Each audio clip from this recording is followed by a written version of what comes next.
On the day of Sharon's wedding, the groom was Craig, the boyfriend who had been by my side for years. She wore the wedding dress I had picked out ages ago, her arm linked with the man who had only found his footing in this city thanks to my family's diner, our connections and our goodwill. She smiled like someone who had never done a guilty thing in her life. The eyes of a room full of guests darted back and forth over me, filled with pity and a trace of poorly concealed curiosity. My dad, Frank, stood by the swinging doors to the kitchen with an ashen face. His lips moved but no sound came out. My mom gripped my hand with a death-like clutch, trembling all over and muttering over and over, "Oh my God! Oh my God!" Amidst the chaos, I caught sight of the man in the corner out of the corner of my eye. It was Owen, my sister's recently divorced ex-husband. He was wearing a washed-out striped shirt and thick black-rimmed glasses, leaning quietly against the wall. He held an empty tray in his hands, looking like he had just helped out with something in the kitchen. Everyone else was completely absorbed in this absurd wedding. He was the only one who looked like a total outsider. In that exact moment, a loud buzzing filled my head, and a crazy idea broke through the surface of my mind. I dug my wallet out of my purse, pulled out my driver's license, pushed my way through the crowd, walked right up to him and slapped the card flat against his chest. "They threw us away," I said. My voice wasn't loud, but the entire banquet hall instantly fell dead silent. I tilted my chin up and stared right at him, my eyes burning with fire. "The county clerk's office doesn't close until 5 today. If we leave now, we still have time to get a marriage license. I'll buy you a cup of coffee. Do you have the guts?" At Sharon's wedding, the groom was Craig, the man I had dated for years. The officiants stood at the altar, passionately recounting their love story, talking about how it was love at first sight and how they had broken through every obstacle. I sat in the guest seating area feeling like an absolute joke. The relatives around me averted their eyes, shooting me glances full of pity and undeniable curiosity. My mom squeezed my hand so hard her nails nearly dug into my flesh. She kept whispering something so quietly I could barely hear it, but I knew she was telling herself, "This isn't real." I didn't cry. I just felt the meager breakfast I had forced down that morning churning and rising in my stomach. Craig was the man I had trusted and relied upon during the hardest years after my grandfather passed away.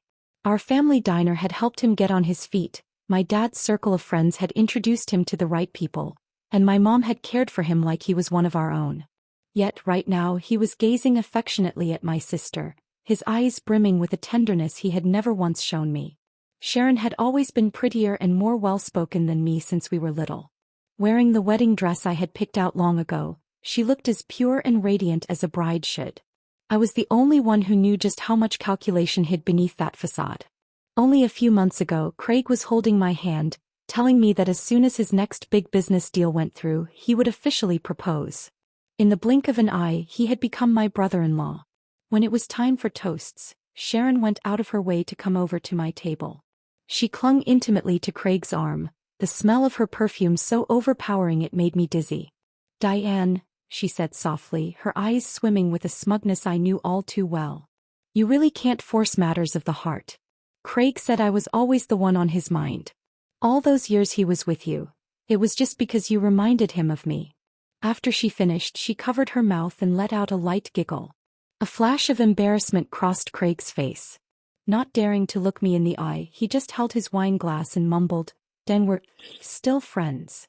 I looked at him, this man I had trusted for so many years, and suddenly found him completely unrecognizable. I couldn't even muster the energy to ask why. Right then, I caught sight of someone out of the corner of my eye. In the corner near the kitchen doors, Owen was standing quietly. He was Sharon's ex-husband, a guy who worked odd jobs at the community library. He was famous for being a pushover, or rather in everyone's eyes, a complete loser. Sharon had despised his low income and lack of ambition. Less than a year into their marriage, she was throwing tantrums every day demanding a divorce. Their paperwork had finally gone through last month, and this month she couldn't wait to stand at the altar with Craig. Owen wore a faded striped shirt and black-rimmed glasses. Behind those lenses, his eyes were as still as a deep pool of water. He held an empty tray, looking as if he had just pitched in to help the kitchen staff. Everyone else was swept up in this ridiculous wedding reception. Only he stood there like an outsider. A man who had been tossed aside by my sister. A woman whose partner had been stolen by my sister. The two of us were like extra unsightly spare parts at this wedding. In that moment, all my grievance, rage, and resentment coalesced into a wicked fire. Why did they get to stand there, all glamorous and radiant, accepting everyone's blessings? Why did I have to sit here like a clown, repeatedly humiliated by their so-called love? I took a deep breath, picked up the glass of liquor on the table and downed it in one gulp.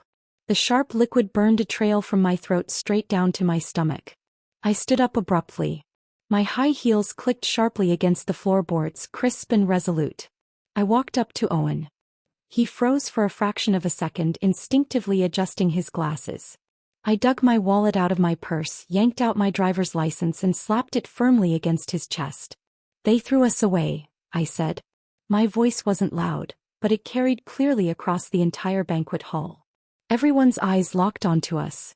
Sharon's smile froze on her face and Craig's expression instantly turned ashen. I ignored them completely, tilting my chin up to look at Owen, my eyes burning. "The county clerk's office doesn't close until 5 today. If we go now, we still have time to get a marriage license. I'll buy you a cup of coffee. Do you have the guts?" The whole world went quiet. Owen looked down at the license pinned to his chest, then looked back up at me. Through his lenses, his eyes held an emotion I couldn't read. The first time I had ever seen such a look on him. A few seconds later, he reached up with his knobby, well-defined hands, took the license and gave me a slight nod. "Hey," he said. It wasn't until we walked out the front doors of the hotel and the evening breeze hit me that a wave of delayed panic set in. Back inside, I had acted like someone with nothing to lose. Now, as the adrenaline faded, my legs turned to jelly. What the hell had I just done? Was I really going to marry a man I had only met a handful of times and barely had a real conversation with? Owen was walking right behind me, keeping a polite distance, following in complete silence. His silence only made me feel more guilty and unsure. Owen, I stopped and turned around, my voice a little shaky. Was I too impulsive just now? Maybe we should just... "Diane," he interrupted, calling me by my name. It was the first time I had ever heard him say my name so clearly. His voice was deeper than I expected and incredibly clean. He stepped up to me and handed back my driver's license. "Think about this carefully. This isn't a game. Once we get that certificate, I am your husband." His gaze was dead serious. There wasn't a hint of a joke in his eyes. I looked at him and suddenly realized that this man, whom everyone including my sister called a loser, wasn't what they made him out to be. At the very least, he had more of a spine than Craig. Craig hadn't even had the guts to say, "I'm sorry," to my face. That wicked fire flared up in my chest all over again. "I've thought about it." I snatched the license back from his hand, gripping it tight. "Let's go. To the county clerk's. Whoever backs out is a coward." With that, I spun around and kept walking, terrified that if I hesitated for even a second I would chicken out. We didn't say a single word on the way to the clerk's office. I hailed a cab, gave the address, and spent the entire ride staring out the window. The city lights blurred rapidly across the glass in bizarre, disjointed flashes, perfectly matching my state of mind. When we arrived, it was 20 minutes before closing time. The clerk had probably seen every kind of couple under the sun, so they didn't ask a single question about two people who hadn't spoken a word to each other and looked as grim as if they were filing for divorce. We filled out the forms and took the vows. When they slid that marriage certificate across the counter to us, I still felt like I was sleepwalking through a dream. During the vows, I heard my own voice trembling, my mouth forcing a smile that was probably uglier than a crying face. Beside me, Owen remained as unflappable as ever, though the corners of his mouth seemed to tilt up just a fraction. Or maybe it was just my imagination. By the time we walked back outside, the sky had gone completely dark. I stood by the curb, clutching the certificate, completely unsure of where to go next. Go back to the wedding reception? Impossible. Go home. I was afraid my mom would kill me. "I'll take you home," Owen's voice sounded beside me. "No need," I shook my head. "I haven't figured out how to break the news to my parents yet." "Then come to my place," he offered effortlessly. "It's small, but I keep it reasonably clean." I froze. Go to his place. We were a husband and wife now. "Let's go," he said, not giving me much time to think, already flagging down a cab by the road. Owen lived in an old apartment building in the historic district. The hallway was lit by a single dim yellow bulb, leaving half the corridor in shadow. His apartment was a tiny one-bedroom and, exactly as he said, remarkably neat and spotless. The bookshelves were crammed with books, and the air smelled faintly of wood and aged paper. "Make yourself at home." He poured me a glass of water, then pointed toward the bedroom. "You take the bed. I'll take the couch." I held the water glass in my hands, watching him pull a comforter from the closet and expertly make a bed on the sofa. His movements were brisk and efficient, without any wasted effort. "Owen," I couldn't help but ask, "why did you agree to do this with me?" He paused mid-motion, turned his head and looked at me earnestly. "Because you asked me if I had the guts. I figured if a woman had the courage to do it, I had no excuse not to. It was a simple, straightforward reason. Besides," he paused, then added, "I wanted to change the way I was living too." Suddenly I understood. He was just like me, pushed entirely to the edge. We both desperately needed a way out, a completely uncompromising final goodbye. This marriage felt more like an alliance between two broken losers. "All right," I took a sip of water, forcing down the whirlwind of thoughts in my mind. "Happy alliance." He smiled. The eyes behind his glasses crinkled into the shape of crescent moons against a night sky. That night I slept in his bed, breathing in the scent of sunlight baked into his blankets, and stayed wide awake until dawn. Early the next morning, the noise from the living room woke me up. When I walked out, I saw Owen already fully dressed, bustling about in the kitchen. A steaming hot breakfast was already laid out on the table. "I'm not much of a cook. This is about all I know how to make." He scratched his head, looking a little embarrassed. Looking at the table, my nose suddenly stung. It had been a long time since anyone had cooked for me in the morning. Ever since my grandfather passed away, I was always the first one up, taking care of everyone else. During the years I was with Craig, he never once did anything like this. I sat down and took a bite. "You're really not bad at this," I said sincerely. "My mom taught me a long time ago." He smiled. After finishing the noodles, I finally gathered enough courage to call my mom. The moment the call connected, her voice came roaring through the speaker. "Diane, where the hell have you been? Have you completely lost your mind? Haven't you embarrassed us enough?" "Mom, I got married," I said calmly. "To who?" "To Owen." "That useless." "Mom," I cut her off. "From now on, he is your son-in-law. We're coming home today." I hung up the phone, looked up at Owen and said, "Let's go.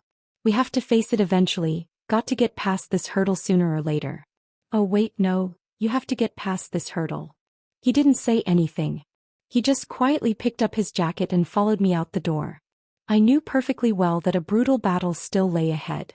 Our family's LJ's Diner sat on a rather inconspicuous street in the historic district. The ground floor was the restaurant and the living quarters were upstairs. This was the place passed down from my grandfather.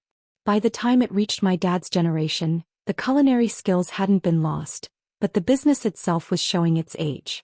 When Owen and I arrived, it was right during the pre-lunch prep time. Frank was in the back kitchen with a dark expression, chopping meat so forcefully the cutting board echoed like thunder. My mom was sitting on a chair near the front door peeling potatoes, her eyes red and swollen. Seeing us walk in, the potato in my mom's hand slipped and hit the floor with a thud. "You finally decided to come back." She rushed over, raising her hand. Owen took a step forward and blocked me, placing himself right in front of me. My mom's hand landed on his arm with a muffled slap. "Ma'am, please don't blame Diane. It's my fault," Owen said, his voice level. "Of course it's your fault." My mom was trembling with rage. "You're a grown man. If she starts acting crazy, you just play along with her. Do you have any idea that doing this has completely humiliated our family?" "Mom." I peeked out from behind Owen. "It has nothing to do with him. I was the one who initiated it. If you want to blame someone, blame me." Just then, Frank let out a roar from the kitchen. He slammed his kitchen knife heavily onto the counter, turned around and marched out. My mom froze in her tracks. Frank's gaze first cut into me like a knife, then landed on Owen. He looked him up and down from head to toe before speaking in a low, deep voice. "Son, I don't care what exactly is going on between you two. But since you've walked through our door today, you are my son-in-law. Treat her right. If you let her suffer even a bit of grievance, I won't go easy on you." Those words essentially served as his reluctant blessing of the marriage. Owen looked at Frank and nodded solemnly. "Don't worry, sir. I won't." And just like that, the family storm was temporarily paused. Frank told me to head into the back kitchen to help, leaving Owen stranded in the front. Although my mom was still furious, she eventually pointed to a chair in the corner and told him to sit down. In the afternoon, customers started filtering into the diner, and I was so busy I barely had time to breathe. Owen simply sat in the corner, quietly reading a book. Whenever the crowd picked up, he would voluntarily get up to help clear the tables, wiping them completely spotless. He didn't talk much, but he was quick and agile, moving like a silent spinning top. My mom watched him work and her expression softened considerably. That night, after we locked the diner doors, the whole family sat down to eat together. The atmosphere was so awkward it felt like ice. Right at that moment, Sharon and Craig walked in. Sharon was clinging to Craig's arm, walking in with a bright, beaming smile, holding a bunch of gift boxes. "Dad, Mom, we came to see you." Seeing that Owen and I were there too, the smile on her face instantly froze, immediately replaced by an exaggerated look of shock. "Well, Diane, you really brought him back? I thought you were just talking nonsense in the heat of the moment yesterday." She looked Owen up and down, making zero effort to hide the absolute contempt in her eyes. "Owen, good for you. Found a backup plan real fast, didn't you? What, do you just love squeezing your way through our family's door that much?" Owen ignored her, just keeping his head down and quietly eating his food. "Sharon, shut your mouth." Frank slammed his hand on the table. "Dad, what did I say wrong?" Sharon looked defensive. "I'm looking out for Diane. She acted impulsively. What if someone takes advantage of her? When you work odd jobs at the library. Tell me, how much do you make in a month? Can you afford to support her? Don't come crying to our family for a handout later on." Craig chimed in from the side, clearing his throat and putting on his best corporate management posture. "Actually, Frank, ma'am, Diane was way too reckless with this. Owen, I know things aren't easy for you right now. Tell you what, there's $10,000 on this card. Take it. Consider it a token of goodwill from Sharon and me. You and Diane really ought to just go your separate ways. Don't drag her down." He pushed a bank card across the table toward Owen, his attitude arrogant and dismissive, as if he were handing out charity to a beggar. I was trembling with fury. Just as I opened my mouth to fire back, Owen put his fork down before I could. He took a napkin and deliberately, methodically wiped his mouth. Then he looked up at Craig and flashed what could only be described as a genuinely freezing smile. "Craig," he said slowly, "whatever is going on between Diane and me is none of your concern. As for the money," he slid the card right back across the table, "you should probably keep it for yourself. I have a feeling you're going to need it very soon." Every word hit like a nail driven straight into Craig's face. Craig's complexion immediately flushed the color of raw liver. Just then, one of the old solid wood dining tables in the restaurant, one that had been used for decades, let out a sharp creak.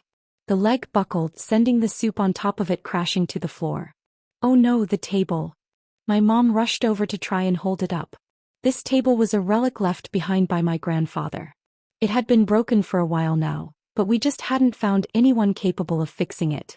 Craig immediately spotted an opportunity to show off. He rolled up his sleeves, put on a grand show of inspecting it, and announced, "This whole thing needs to be replaced. The old wood is completely rotted out. Frank, I'll buy you a brand new one later. Top of the line." Frank ignored him, frowning deeply as he stared at the busted table leg. Owen stood up, walked over, and crouched down for a closer look. He reached out and felt the fracture, then tapped the other legs. He stood back up and looked at Frank. "Do you have tools? The wooden wedges are loose. I can fix it." Frank blinked in surprise, eyeing him with deep suspicion. Owen didn't offer any extra explanations. He walked straight into the back kitchen, dug through the toolbox and pulled out a hammer, a chisel, and a few other tools I couldn't even name. He crouched back down next to the old table and started tapping and working away. All of us just stood there watching him. He didn't move fast, but every single strike was unbelievably precise. Those tools looked like they came alive in his hands. Half an hour later, he stood up, dusted the wood shavings off his hands and said, "It's done."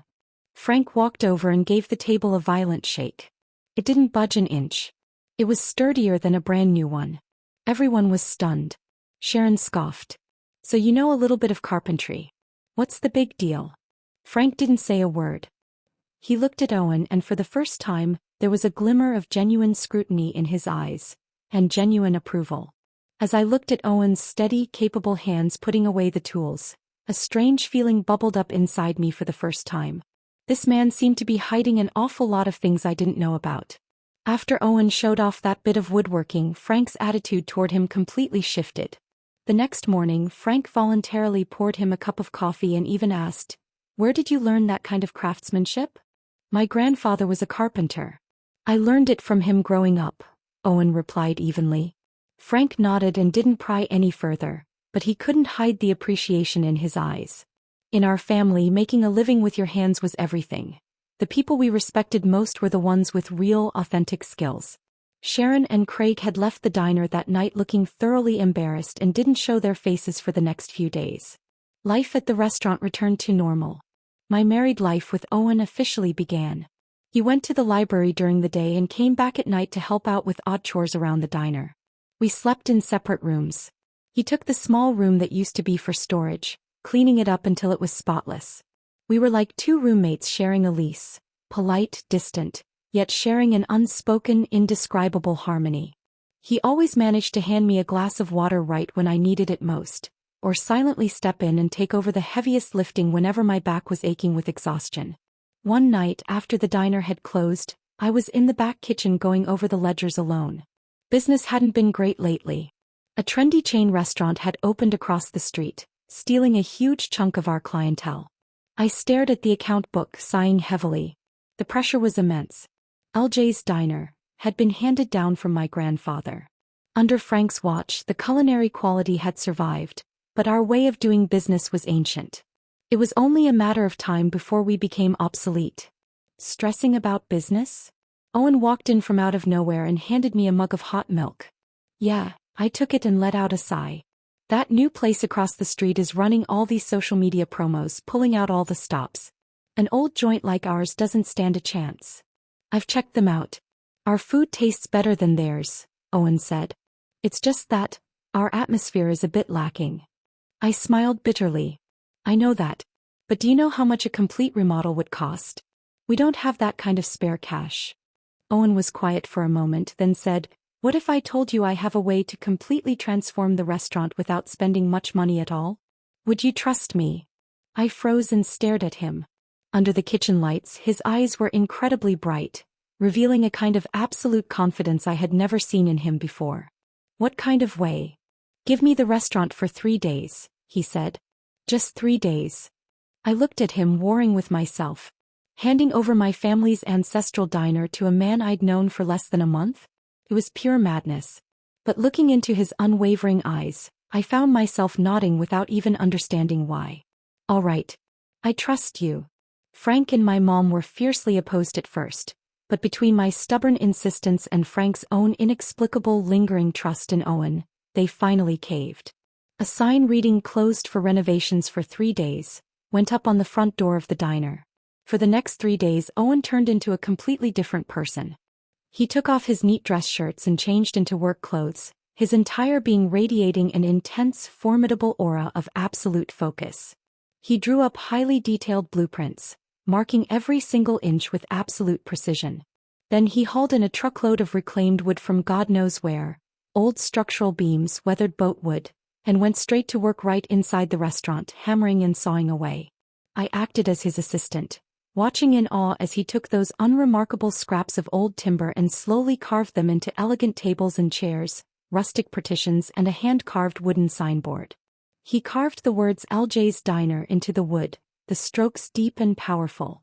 On the walls he hung wooden decorations he carved by hand, an antique soup spoon, a weathered bowl. They were simple, but they radiated a profound warmth. His craftsmanship wasn't just knowing a little bit of carpentry. It was an act of creation that bordered on high art. I finally realized that fixing that old broken table had been absolute child's play for him. By the evening of the 3rd day, as the final piece of furniture was set in its place, the restaurant had been completely reborn. The originally dark, depressing walls had been coated with a beautifully textured rustic paint that felt warm and pristine. Every single table and chair had been replaced with Owen's handcrafted solid wood furniture, each piece boasting its own unique grain and soul. The diner had transformed from a silent, forgotten relic into a space that finally wore the dignity it had kept hidden its entire life. Frank and my mom stood in the doorway, entirely speechless for a long, long time. How much did this cost? My mom stammered. The wood was reclaimed, so it was free. I mixed the paint myself. It cost a few dozen bucks, Owen said calmly, clapping the dust from his hands. I looked at him, my mind reeling. Just who exactly was this man? Right at that moment my phone rang. It was Sharon. Diane, did your family's restaurant go under? I heard it's been closed for days. Her voice was dripping with schadenfreude. We reopen tomorrow. You're welcome to come by, I said coolly. So what if you reopen? It's still the same old dump. Oh, by the way, I forgot to tell you, Craig got a promotion. We're going on vacation next month. What about you? Are you and that loser still agonizing over how to pay the bills? Listening to the shrill laughter coming through the receiver, I looked around the completely transformed restaurant, and then at Owen standing beside me. Suddenly, it dawned on me that the things Sharon and Craig chased after really didn't seem to matter all that much anymore. I smiled and hung up the phone. When LJ's Diner reopened, we didn't host any grand ceremonies. We simply pushed the front doors open like we did every other day. However, the neighbors walking down the street all stopped dead in their tracks. Frank, did your restaurant strike it rich? This remodel looks like it belongs in a magazine. These tables and chairs are incredible. Solid wood, right? The revitalized diner acted like a magnet, pulling everyone's attention straight toward it. Soon the first wave of customers flooded in.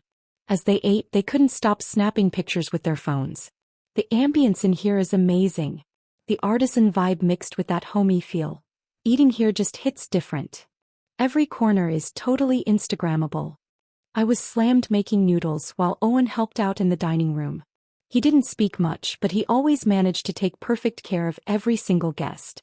By lunchtime, there wasn't an empty seat left in the house, and a line was starting to form out the door. It was a level of success LJ's Diner had never experienced in its entire history. That afternoon, a young woman carrying a camera walked in. She ordered our signature meal and proceeded to fiercely photograph every corner of the room. Excuse me, which designer did the interior for this? The vibe is absolutely incredible, she asked Frank. Frank let out a hearty laugh and pointed at Owen, who was wiping down a table. My son-in-law. He did the whole thing. The girl's eyes lit up immediately. She ran over to Owen and gushed, "Hi. I'm a food blogger. Can I interview you for a minute? The way you merged high-end craftsmanship with comforting, everyday warmth is absolutely genius." Owen paused, seemingly uncomfortable with the attention, and politely shook his head. Though disappointed, the girl still uploaded the photos and videos of the diner online, captioning it, "A hidden gem tucked away in the historic district. The food is incredible, the design is gorgeous, and every single corner is a photo op." Unbelievably, the post went viral. Overnight, LJ's Diner became the hottest spot in town. The next day, the line out the door was even longer than before. People were driving all the way from the other side of the city just for a meal and a few pictures. Business exploded so rapidly our whole family was running around in a dizzying blur. As my mom watched the numbers on the cash register climb higher and higher, she couldn't keep the smile off her face. The way she looked at Owen morphed from initial disgust to total adoration. The classic mother-in-law doting on her golden son-in-law. She even started piling extra food onto his plate and constantly checking if he was warm enough. That night, when we finally tallied up the day's earnings, we realized our single-day revenue was higher than our entire weekly earnings had been in the past. Frank pulled out his best bottle of liquor that he had hoarded for years and insisted on pouring Owen a drink. "Owen," Frank said, his cheeks flushed red from the alcohol as he clapped Owen on the shoulder. "I was totally blind before. I owe you an apology. Diane, finding you is a blessing for her and a blessing for this entire family." Owen simply smiled and said, "Frank, it was exactly what I was supposed to do." I looked at him, feeling a deep warmth spread through my chest. This man had used the quietest, most understated method possible to restore the ultimate dignity to me and my family. Right as our family's business was booming, Sharon and Craig showed up again. They had seen the viral posts online and tracked us down. The moment Sharon stepped through the door and saw the packed dining room and the miraculous renovation, her face turned green. Diane, what kind of dumb luck did you guys stumble into? She sniped. Craig looked completely bewildered. He did a full lap around the restaurant, his eyes finally landing on Owen with a deeply conflicted expression. Owen, I didn't realize you had this kind of skill in you. It's just a few party tricks. Nothing worth bragging about, Owen replied indifferently. All right, drop the act. Sharon impatiently interrupted him. I'm here today to talk business. Dad, Mom, Craig's firm is launching an urban renewal project soon, and our neighborhood is right in the development zone. Craig is the project director. He can get us the best possible terms. Frank and my mom instantly perked up. Really? That's wonderful. Craig cleared his throat, settling back into his arrogant corporate director posture. Here's the situation. According to the preliminary blueprints, this entire block is getting demolished and rebuilt. But using my executive authority, I can designate LJ's Diner as a heritage landmark so it gets preserved. Furthermore, I can secure a subsidy grant that will let you double your floor space. Frank and my mom's eyes sparkled with excitement. However, Craig pivoted sharply, locking his eyes right onto me. I have one condition. I want a 90% equity stake in the restaurant. My company will handle all the operations from now on. You guys can just sit back and collect the annual dividends. I understood instantly. They saw that LJ's Diner was blowing up, and they had come to hijack our success. The entire room fell dead silent. The joy on Frank and my mom's faces vanished instantly, replaced by sheer shock and suspicion. Craig, what the hell are you talking about? Frank demanded, his brow furrowed. 90%? This restaurant has been in our family for generations. Dad, you just don't get it, Sharon panicked, grabbing my mom's arm. This is a great deal. You won't have to break your backs working anymore. You can just sit at home and collect money. How is that bad? Craig is doing this for our family's own good. For our family's own good or for yours? I let out a cold laugh and stepped forward. I walked right up to Craig, staring him down. Craig, I see exactly what game you're playing. You saw our business turn around and you want to reap the rewards without lifting a finger. First you try to terrify my parents with the threat of demolition, then you dangle a massive carrot in front of them, all so you can rip our family's legacy out by the roots. My words hit him like a physical slap to the face. He turned pale, then livid. Diane, watch your mouth. Sharon shrieked. Craig is offering you the deal of a lifetime. If you don't want it, fine. Are you just doing this because you're jealous of me? Jealous of you? I asked as if it were the funniest joke in the world. Am I jealous that you married a man with zero integrity? Or am I jealous that you're trying to sell out your own family's foundation? You. Sharon was so furious she couldn't formulate a sentence. Craig, Owen said. He had materialized right next to me. He looked calmly at Craig, his voice low but carrying an undeniable weight. The renovation design of this diner, including all the plans, are copyrighted under my name. Does your so-called operation involve stealing someone else's intellectual property? Craig's pupils shrank to pinpricks. Intellectual property? You work a dead-end job at the library. What the hell do you know about intellectual property? He shot back stubbornly.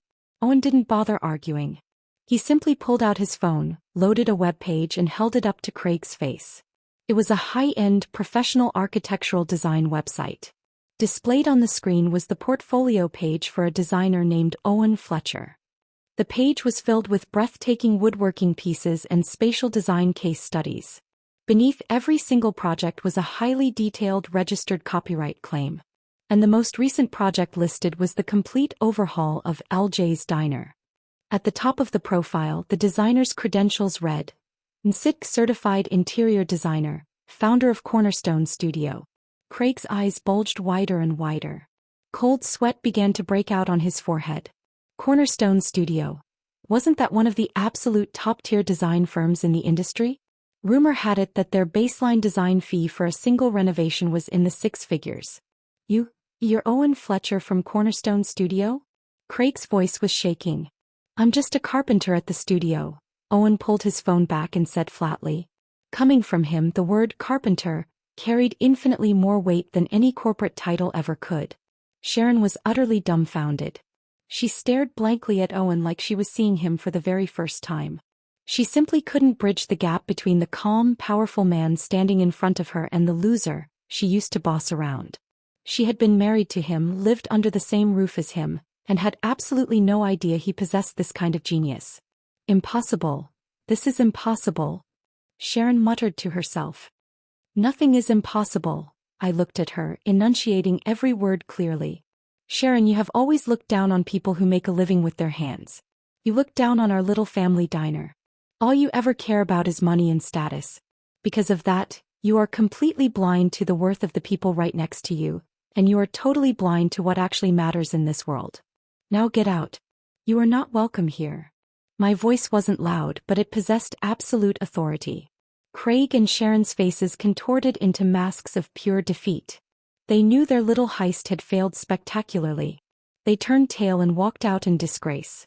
Watching their retreating backs, I didn't feel a rush of vengeful victory. I only felt a profound, settling peace. I turned my head and looked at Owen.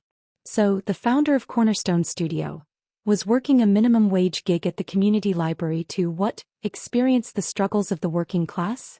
I teased him. Owen pushed his glasses up his nose, looking slightly embarrassed.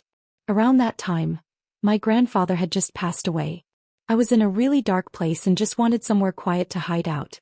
The library job was perfect. I finally understood. He wasn't a loser. He had simply retreated into his own world to quietly heal his wounds. And Sharon had mistaken his quiet depth and introversion for incompetence. Frank and my mom finally snapped out of their shock. They looked at Owen, their eyes holding not just astonishment, but the ecstatic thrill of having stumbled upon an absolute gold mine. Owen. Frank rubbed his hands together, practically buzzing with excitement. You really are. Frank, please just keep calling me Owen, he smiled gently. I'm just Diane's husband. I'm your son-in-law. Looking at his warm profile in that moment, my heart skipped a very strange, inexplicable beat. Right after Craig and Sharon's scheme blew up in their faces, the trouble started. First, the health department showed up for a surprise inspection, claiming they had received an anonymous tip that our kitchen wasn't up to code. They ordered us to shut down and reorganize. Frank and my mom had worked in the restaurant industry their entire lives. They valued cleanliness above everything else, so the claim was total nonsense. But the inspectors brought in all sorts of gadgets, nitpicking every single millimeter of the place, and eventually slapped us with a formal notice of violation. Immediately after that, inspectors from the fire department and the Commerce Bureau showed up, taking turns harassing us. We were spending all day dealing with these inspections and couldn't run the restaurant at all. Business plummeted instantly. Every neighbor on the block knew what was going on. Someone was pulling strings in the background to destroy us. I guarantee it's that backstabbing snake Craig. Frank roared, slamming the table. My mom was crying out of sheer panic. What are we going to do? They're trying to ruin us completely. I was burning with anxiety, but mostly I was furious. Craig was weaponizing his so-called connections to drive us into the ground. As we sat there completely out of options, Owen remained unusually calm. He told me to gather up all the citations and notices, and then he left the diner by himself. I had no idea what he was doing and my stomach was in knots. The next day Owen brought someone back with him. He was an elderly, energetic man wearing a simple dark jacket. The moment the old man walked in, he clasped his hands behind his back and critically surveyed our entire restaurant from top to bottom. Not bad. Shows character, he nodded, then turned his gaze to Owen. Boy, is this the passion project you were telling me about? Yes, Walter, Owen replied respectfully. Walter? I was completely lost. Owen, who is? Frank was equally confused. This is Walter Kim, a senior board member of the local restaurant association, a two-time regional James Beard Award winner, and the undisputed godfather of this city's culinary scene. Owen introduced him. Our entire family froze in awe, quickly rushing forward to pay our respects. Walter waved us off and marched straight into the back kitchen. He inspected the prep counters, tasted Frank's simmering bone broth, and finally picked up a strand of the noodles I had just hand-pulled, weighing it carefully in his fingers. Diane, did your father teach you this technique? My grandfather taught me, I answered honestly. You've mastered about 70% of what he knew. That's very impressive, Walter nodded in approval, then turned to Frank. Frank, you raised a wonderful daughter and you picked a hell of a son-in-law. Having said that, he turned back to Owen. All right, I understand the situation. Some people are overstepping their bounds. It's time they get a reality check. And with that, he left as swiftly as he had arrived. Our family was still completely dazed. But miraculously, starting the very next day, absolutely no one came to harass us anymore. The restaurant resumed standard operations. Not only that, but a few days later, a production crew from a local food channel reached out to us, wanting to shoot a feature segment on the diner. After the episode aired, LJ's Diner exploded into mainstream popularity. We became a massive local attraction, officially received a plaque of recommendation from the Restaurant Association, and were awarded a local best certificate from the Food Channel, which we hung proudly but quietly by the front door. I found out much later that Walter was one of Owen's grandfather's closest friends. Owen had gone to ask the legendary veteran to step in on our behalf. As for Craig, he was formally reported to corporate headquarters for abuse of power and malicious suppression of competitors. His urban renewal project was immediately suspended due to allegations of regulatory violations. He was stripped of his project director title before he could even get comfortable in the chair. That night, Owen and I were sitting on the upstairs balcony. The evening breeze was gentle, blowing away the lingering heat of the day. "Thank you, Owen," I said from the bottom of my heart. "Without him, our family would have been completely destroyed this time. We're husband and wife, aren't we?" He looked at me. The moonlight caught the lenses of his glasses, reflecting a soft, warm glow. Looking at him, I felt a sudden urge to ask him about his past with Sharon. "How did you and my sister originally get together?" He seemed to know what I was going to ask. He was quiet for a long moment before he slowly began to speak. "We were set up by a mutual friend. She told me she liked quiet men with depth. I thought we were the same kind of people." He let out a self-deprecating laugh. "I didn't figure out until much later that she didn't like the fact that I was quiet. She liked the property deed in my name. The house my grandfather left me downtown." My heart dropped. She wanted me to sell the house so she could buy designer bags and a new car. I refused. It was the only thing my grandfather left me. So we started fighting. She told me I was a loser, that clinging to a rundown house made me pathetic. Eventually she met Craig. Craig could fund her vanity. So she asked for a divorce. He spoke with total detachment, as if he were recounting someone else's life. But I could feel just how deep the scars from that marriage ran. My heart broke for him. "It's all in the past now," I whispered. "Yeah," he nodded, turning his head to look at me, his eyes dark and profound. "Diane, thank you. You were the one who pulled me out of the mud." In that moment, looking into his eyes, I felt something between us quietly, irrevocably change. The news of Craig's suspension and investigation spread through the neighborhood like wildfire. That very day, Sharon stormed into our diner.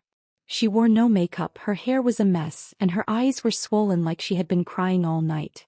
Not a single trace of her former arrogance remained. "Diane, was this you? Did you and Owen pull strings behind my back?" she screamed the second she walked in. All the customers in the restaurant turned to stare. I grabbed her arm and dragged her into the back courtyard to keep her from making a scene in the dining room. "You actually have the nerve to ask me that?" I stared at her coldly. "If you guys hadn't crossed every single line, do you think you'd be in this position today? Craig just wanted to give us a better life. What did he do wrong?" Sharon was still stubbornly defending him.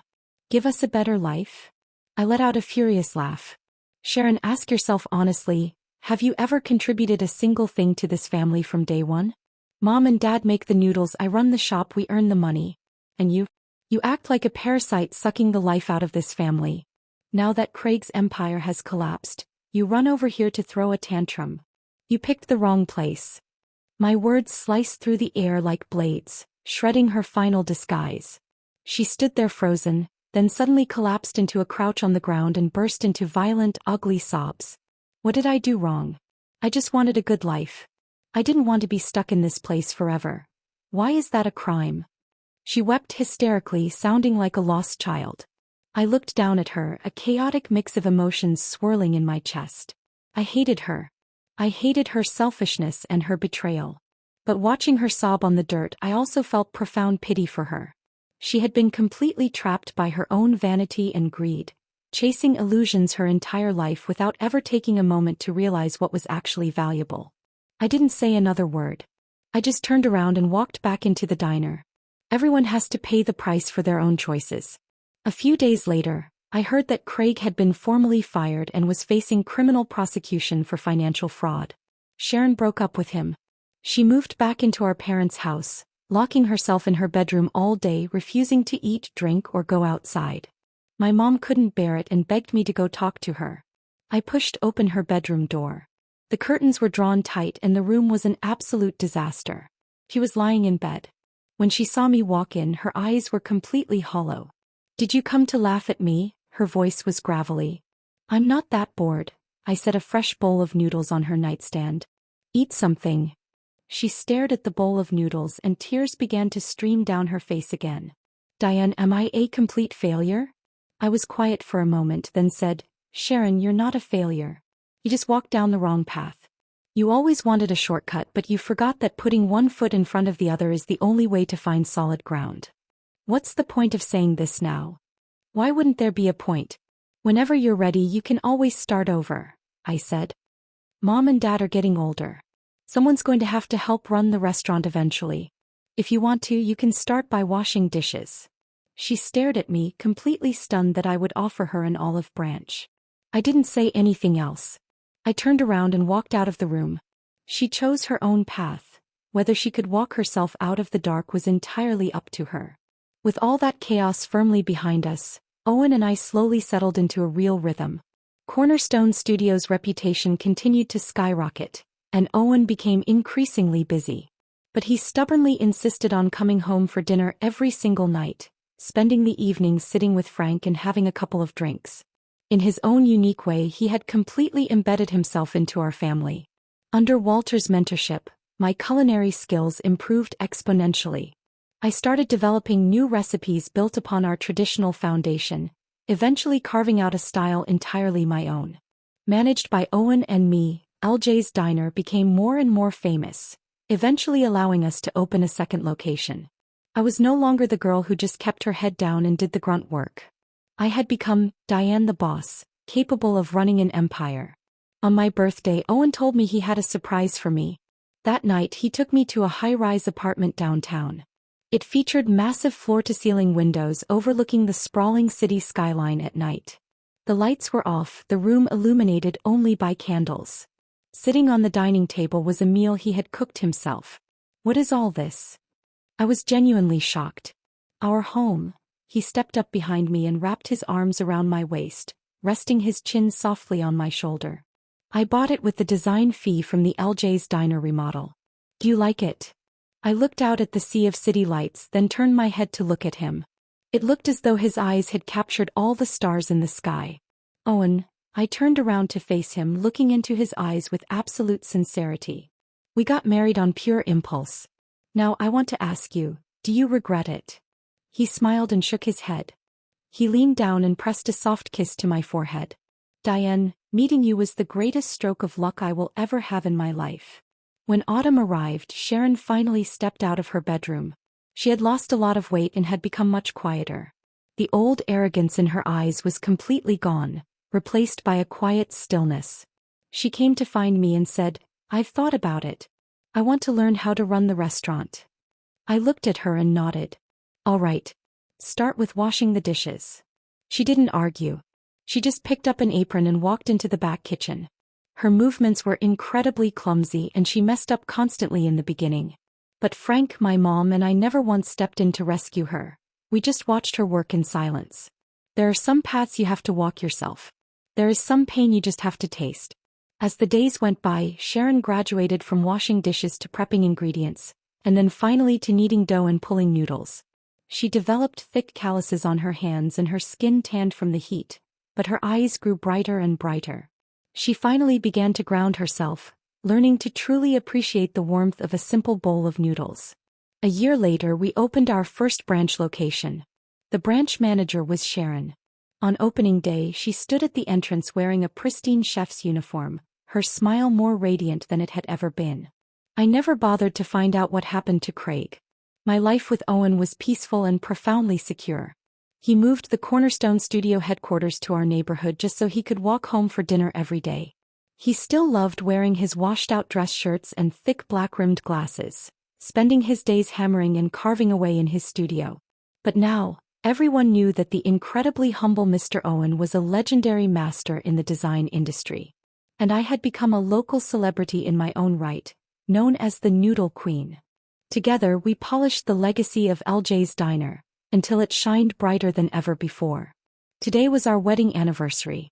Owen didn't buy me some extravagant luxury gift. Instead, he hand-carved a wooden brooch for me. The brooch was shaped like a tiny bowl of noodles topped with a perfect little fried egg, carved with such meticulous, lifelike detail that it was absolutely adorable. He gently pinned the brooch to my lapel himself. "Happy anniversary, Diane," he smiled. I looked down at the brooch and my mind was instantly pulled back to the morning after we first got together. Those 2 steaming bowls of hand-pulled noodles and that golden fried egg.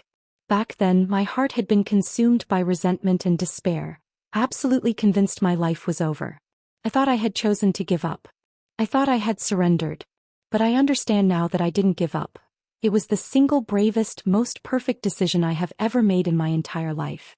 I gave up on the wrong man and by sheer accident, stumbled upon an absolute treasure. I turned around, threw my arms around his neck and buried my face against his warm chest. "Thank you, Owen. Thank you for catching me when I was at my absolute lowest.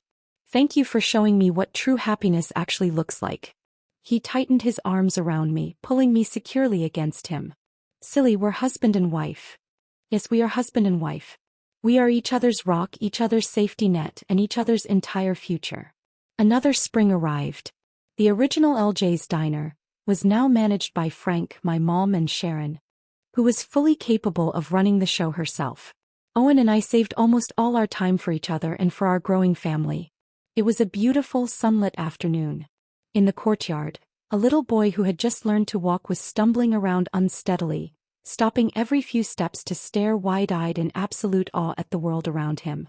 Owen sat in a chair nearby, carving a wooden rocking horse for him with absolute precision. The sunlight washed over his fiercely focused profile, outlining him in a halo of soft gold. I watched him, unable to suppress a smile. Who could have possibly imagined that the man everyone, myself included, had written off as a complete loser would bring me such a profoundly stable and overflowing life? He didn't just give me a home, he showed me that it was possible for a person to love and build a life with this kind of quiet, unrelenting devotion.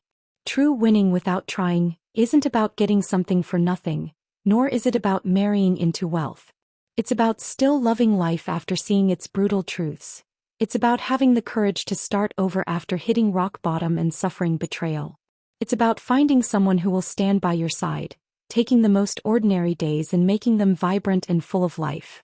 Sharon walked out from the kitchen holding a small plate of a new dessert she was developing. "Dan, try this.